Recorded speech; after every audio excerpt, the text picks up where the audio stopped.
Uganda is joining the rest of the world to mark the Breastfeeding Week campaigns this month of August under the theme Closing the Gap, Breastfeeding Support for All.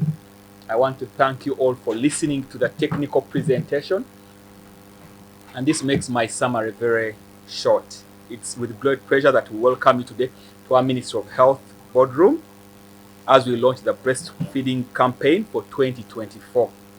Thank you for joining us both online and in person in the office. As you know, the global campaign aims to raise awareness about the importance of breastfeeding for health and well-being of all the babies, plus also their mothers. It's not only the babies. So it also advocates for the initiatives, interventions that protect, promote, and support optimal infant and young child feeding practices across the country. Ladies and gentlemen, why are we focusing on breastfeeding today and this week?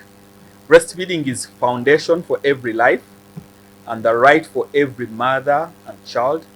Breastfeeding plays a critical role in good health, growth, development of our infants and our children. And that's how we build the nation. We start by having the right children.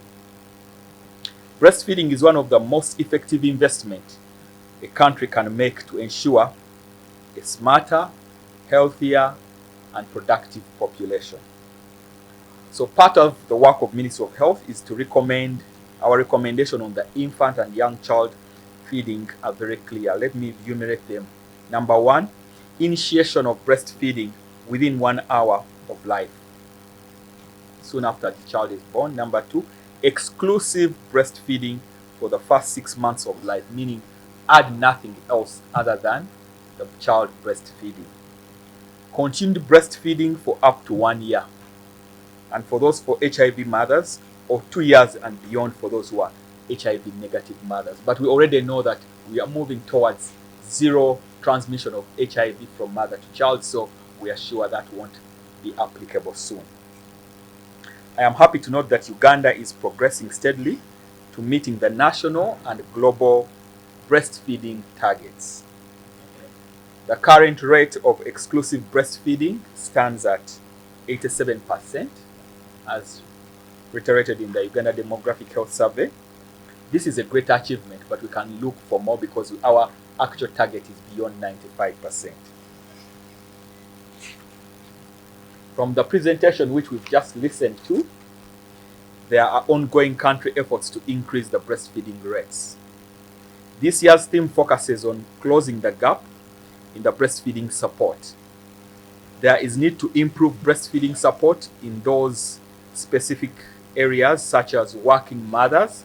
All of you here are working mothers.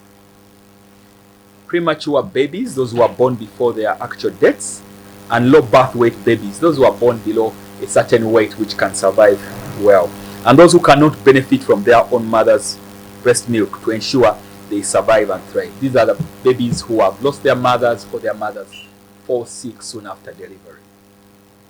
So the donated breast milk banks are vital in providing essential support in such circumstances, and our commission has told us what these milk banks mean. So ladies and gentlemen, we should be cognizant of the fact that although we know that every mother decides how to feed their infant, this decision is strongly influenced by the economical, environmental, social, and political factors, such as inadequate healthcare support, aggressive marketing of baby foods, and inadequate workplace support for breastfeeding mothers.